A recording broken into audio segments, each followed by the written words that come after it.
Hello everyone, जैसा कि आप सभी लोगों को पता है कि एनटीए ने अपने जितने भी एग्जाम जो अपकमिंग सेशन में होने वाले हैं उन सभी एग्जाम्स की डेट रिलीज कर दी है।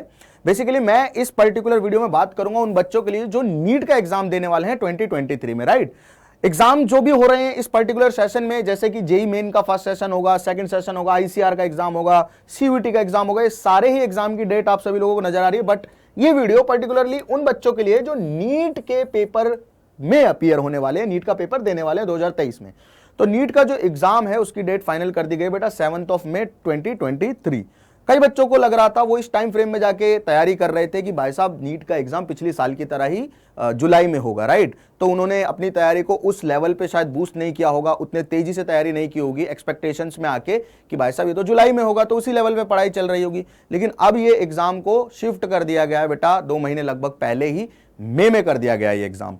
अब इससे आपकी तैयारी पे, आपके सिलेक्शन पे क्या फर्क पड़ने वाला है, इन चीजों की बात कर लेते हैं। बेटा देखो, जिन बच्चों ने अच्छी खासी तैयारी कर रखी है और जिन बच्चों ने तैयारी नहीं की है, दोनों ही तरह के बच्चों के लिए मैं बात कर रहा हूं। राइट, आपके जो सबसे इंपॉर्टेंट फैक्टर रहने वाले हैं वो टाइम और आपका सिलेबस ही है, और दोनों इंटरलिंक्ड भी हैं। अब जितना टाइम बचा हुआ है उसमें आप सिलेबस को कैसे कवर करते हो, जिनका सिलेबस ऑलरेडी हो चुका है वो इस टाइम को कैसे यूज करेंगे, जिनका नहीं हुआ है वो इस टाइम को कैसे यूज करेंगे। राइट, तो अगर मैं बात करूं सबसे पहले फैक्टर की जो सबसे ज्यादा इंपॉर्टेंट है इस पर्टिकुलर तैयारी के लिए, विच इज टाइम। आपके पास लगभग मान के चलो बेटा, मई में अपना पेपर है 7 मई को। अभी मैं बात करूं तो अभी के टाइम में दिसंबर चल रहा है, आधा दिसंबर आप लोगों के पास है, ठीक है। जनवरी पूरा है, फरवरी पूरा है, मार्च पूरा है और अप्रैल पूरा है, तो लगभग 4.5 महीने। तो आप मिनिमम भी अगर मानोगे तो आपके पास लगभग 130 के आसपास दिन है। अब अगर आपका सिलेबस पूरा हो चुका है तो आपको जो अपना टाइम है ना वो मेजरली रिवीजन पे और टेस्ट में देना है। यार नीट का जो एग्जाम है ना, ये आपकी बहुत वास्ट नॉलेज को चेक ही नहीं कर रहा है, या उसके साथ साथ आपके स्पीड को भी चेक कर रहा है, या आपकी क्रिटिकल थिंकिंग को चेक नहीं कर रहा है कि आपको किसी टॉपिक की कितनी डीप अंडरस्टैंडिंग, उस चीज को चेक ही नहीं कर रहा है। ये उसके लिए जो एग्जाम बना हुआ है, ये एग्जाम तो आपकी स्पीड को चेक कर रहा है कि जो चीजें आपने पढ़ी है, जो चीजें आपको याद है, क्या आप उनको सटीक, सही और कम से कम समय में कर सकते हो। आपको पता है बहुत ज्यादा क्वेश्चंस होते हैं तो आपको एवरेज टाइम बहुत कम मिलता है हर एक पर्टिकुलर क्वेश्चन के लिए। तो आपको प्रैक्टिस के साथ ही बेटा जो स्पीड है वो डेवलप होगी, तो आपको टाइम जो है वो पूरा मैनेज करके रखना है। मैक्सिमम टाइम आप लोगों को अब से अपने टेस्ट के लिए देना है और साथ साथ रिवीजन के लिए देना है। जिन चीजों में आप कमजोर हो, क्योंकि अभी इनफ टाइम है, उनको आप स्टार्टिंग से भी पढ़ सकते हो। लेट्स से आपको फिजिक्स में रोटेशनल मोशन नहीं आता है तो उस चैप्टर का पूरा लेक्चर भी देख सकते हो, बिकॉज यू कैन अफोर्ड। आपको पता है कि आपके पास टाइम है तो आप इन चीजों को कर सकते हो। राइट, उसके अलावा बेटा अगर आपका सिलेबस बहुत ज्यादा कंप्लीट नहीं हुआ है, कुछ पार्ट बाकी आपके सिलेबस का ना, या फिर कुछ बैकलॉग्स आप लोगों के रह गए हैं, तो भी अभी आपके पास इनफ टाइम है कि आप बिल्कुल एकदम उसी तरीके से जैसे फुल कोर्स में पढ़ाई करते हैं उसी तरीके से आप अपने सिलेबस को पहले कवर करें। अभी जल्दबाजी करने का समय नहीं है।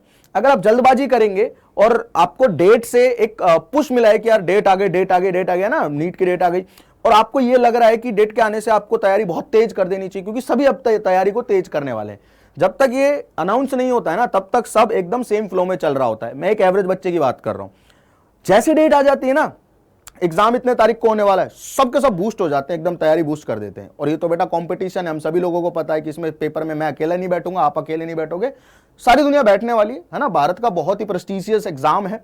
तो यार आप सभी लोगों को मैं बता दूं कि अगर आप बहुत ज्यादा रश में आ जाओगे तो आप सिलेबस की इंपॉर्टेंट चीजें छोड़ दोगे, जो कि नहीं होना चाहिए। राइट, तो अभी हमारे पास इनफ टाइम है। जो चीजें आपकी छूटी हुई है, जो बैकलॉग छूटी हुई है, सिलेबस को बहुत अच्छे तरीके से कवर करना। और यहां पे बेटा आपका 90% से ग्रेटर देन सिलेबस जो है कवर होना ही होना चाहिए, क्योंकि क्वेश्चन के नंबर ज्यादा होते हैं तो बहुत ज्यादा प्रोबेबिलिटी होती है कि हर चैप्टर से 1 या 2 क्वेश्चन तो आना ही आना है। राइट, तो ये चीज आपको बहुत अच्छे से समझ लेनी है कि एक बार कम से कम बहुत डिटेल्ड वे में आपका जो सिलेबस है वो कवर होना चाहिए। उसके बाद रिवीजन में आप चीजें जो आपको अच्छे से आती हैं उनको कई बार स्किप कर सकते हो, और बाकी जो इंपॉर्टेंट चीजें हैं जो आपको अच्छे से नहीं आ रही हैं, या फिर ऐसी चीजें हैं जो बार बार रिपीट हो रही हैं, उन पे आप फोकस कर सकते हो ड्यूरिंग द रिवीजन।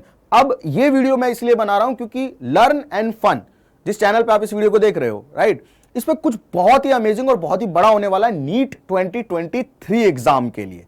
राइट, बहुत सारी चीजें आप सभी लोगों के लिए वेट कर रही हैं, तो होपफुली आप सभी लोग भी इन सभी चीजों का वेट कर रहे होंगे।